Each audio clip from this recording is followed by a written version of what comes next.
When I travel around the world speaking, one main question that's asked of me all the time is, why isn't my practice growing? I'm Dr. Rob Schiffman, and I've been practicing for over 30 years. And the points that I'm going to be giving you today of why your practice isn't growing the way you want it to has been proven in small towns, medium towns, large towns, all over the world. Welcome to week one of why practices don't grow. Point one, present time consciousness. We have to be in the moment. We have to be right there with the patient. Too many times when we're taking care of a patient, we start thinking about, well, I have to x-ray this person that's in the x-ray room. Or I have to go into the next adjusting room because there's a patient that's been waiting there for me too long. Or if I have hot seats, there's so many people on the hot seats. Or the waiting room is so crowded that people have been waiting too long. And we start to put pressure on ourselves and we get out of the proper present time consciousness, and then patients feel that. Remember, it's not the quantity of time, but it's the quality of time. They've done studies and they've shown how many years ago, and I can't remember the exact year that they did this study, but a man who worked in a factory would come home and he would sit down on the couch with his children, drink a glass of beer or soda pop or whatever, and watching TV for 3 hours, and then the kids went to sleep, spending absolutely no time with his children. But then they took a CEO of a company, and the CEO of the company sat down with the children and asked the children, what did you do today? How was your day today? Did you enjoy your day today? What activities did you do today? Read books with their children.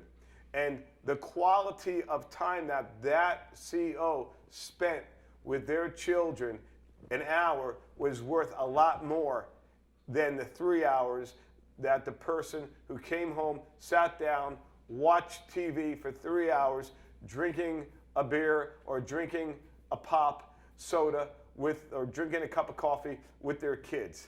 It's the present time consciousness that is vital. And in order for us to get to that level of that present time consciousness, we have to have the proper preparation the night before. Proper preparation the day before the day starts to keep us at that level of proper present time consciousness. Number two is lack of vision. Are you walking into the office full of vision for the day? Is your team walking in the office full of the vision for the day? Because where there's no vision, people perish. And if we don't have the proper vision, the expectancy for the day, the expectancy that today is going to be a great day, today we're going to meet our goals, today we're going to be able to have a number of new practice members, a number of reacts coming back, a number of inside and outside talks and screening ideas that will manifest because our level of vision, our level of expectancy. Is our staff thinking about what is going to happen when they go home? What are they going to cook for their family? What are they going to do if it's Friday this weekend with their husband or their wife or their family? Or are they having proper present time consciousness, being there? Being there. What we have is an imaginary box that's outside the door, that when myself and my team, before we enter the building, we literally shake our heads and empty our heads out into this imaginary box so that we can start the day with the proper vision. We can start the day with the proper expectancy. We can start the day to meet our goals, expecting that our goals are going to be met throughout the day. Because if we don't have the proper vision, if we're foggy, if we're cloudy, if we're not clear for the vision for the day, as a man and woman thinketh, so are they. Our thoughts are powerful. And therefore, when we start thinking about other things other than the goals, other than the vision for the day, then what will happen is 9 times out of 10, we're not going to be able to arrive at the vision that we're trying to have for the day. Number 3, excessive wait time. Practice members want quality. They want the time that we're with them to be right on, to be on purpose, and they don't want to have excessive wait time. What are we doing in our office to cause excessive wait time? Is it that the flow isn't a correct flow with our movement in the office? Is it because our assistants are not close to where we are that's causing the excessive wait time? Is your examination room too far from your adjusting room? Is your adjusting room too far from your waiting room? What is it that's causing excessive wait time? What you need to do is you need to do self-analysis, not just you, but with your team also, of the office, to just take a walk around the office and just see what blockages there were. One of my clients a few years back, it was very interesting, he had a child's toy box for children that was literally blocking part of the hallway, that when people walked by it, they couldn't walk straight ahead. They almost had to slant a little bit to get through. And believe it or not, that cut down time. And when you think about it, if you're in your office for 6 to 8 hours a day, and even if you're delaying a minute every hour, and you're there 8 hours, that's 8 minutes a day, that will slow up. And when you're behind 1 minute, that 1 minute causes 2 minutes. That 2 minutes causes 3 minutes. That 3 minutes causes 8 minutes. And before you know, you're 80 minutes behind. So we have to do a self-analysis of our office, of our building. What's going on with our building? The outside of one of our clients' offices was in the wintertime. The snow was blocking part of the parking lot. And the doctor didn't realize, because he's not the individual that was plowing the parking lot. But the parking lot by the plower was not properly plowed, and therefore was delaying the time from the parking lot coming into the office. So we not only have to check the internal office, but we have to check the external office to make sure that we have the proper time to allow us to be efficient, time efficient, in proper movement of people into the office and out of the office. Because what you'll notice is that steps, the more steps people take from the front door to get to your adjusting room, the more time it will take for that person to be adjusted. Less steps, less time, more quality.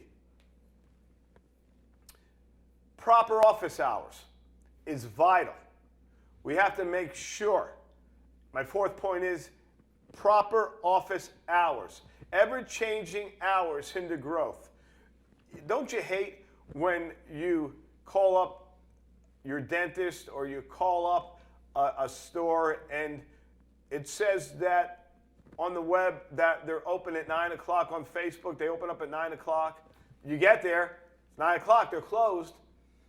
And then you call up and no one answers, but the phone message says that we're opening up at 9:30 today, but yet the Facebook said 9 o'clock, and then the website said 9 o'clock, but now the phone says 9:30, but yet nobody's answering the phone. Don't you hate that? We must have, you see, we're living in a stressful, hectic society, not just in America or Canada, but throughout the world. So ever-changing hours will definitely hinder your practice growth. It's very simple, but it's very profound that we must have the correct hours to start the day. And we must start on time. If you say that you're going to open at 9 o'clock, make sure that the doors are open at 9 o'clock, not 9:01, not 9:02, not 9:10, not 9:15. I was going to an exercise class a few days back, and supposed to start at a certain time. And when I got there, the door was still locked.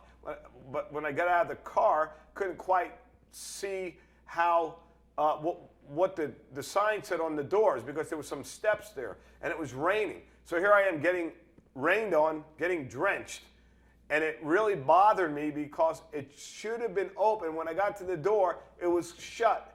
Didn't have an umbrella. Went back to my car, and they finally opened up 10 minutes later. That's terrible. So we must start on time, and we have to choose our hours that fit our community.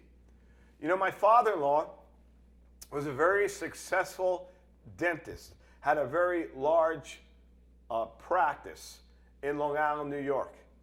And he was in a farming community, potato farms, many years ago.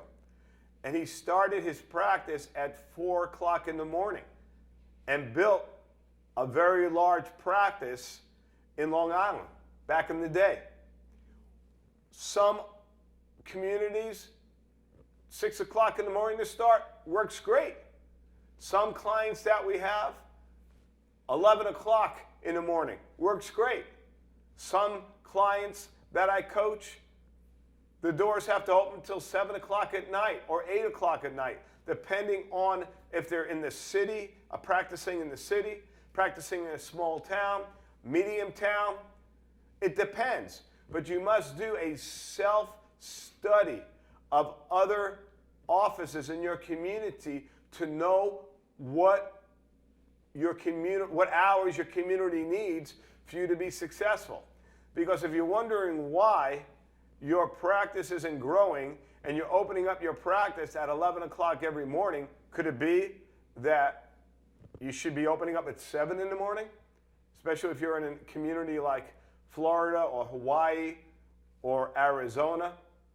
Or could it be that you're opening up at 6 o'clock in the morning, but you're living in a snow belt, and in the wintertime you wonder why no one's coming in from 6 to 9 o'clock? Well, could it be because there's 10 foot of snow on the ground at 6 o'clock in the morning, nobody can get out to come and see you? So we must have effective office hours. Point number 5, not getting proper rest at home.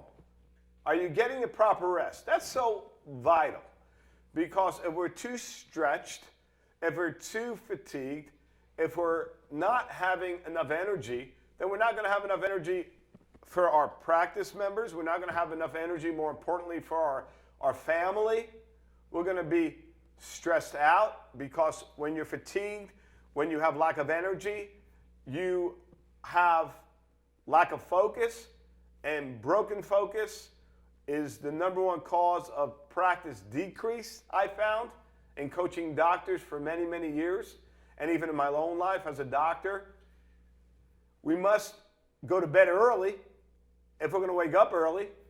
You got to turn off the TV at night, not watch CNN News. Because if you watch the CNN News before you go to bed at night, what's that going to do? It's probably going to give you a restless night's sleep anyway, because of all the negativity from the boob tube.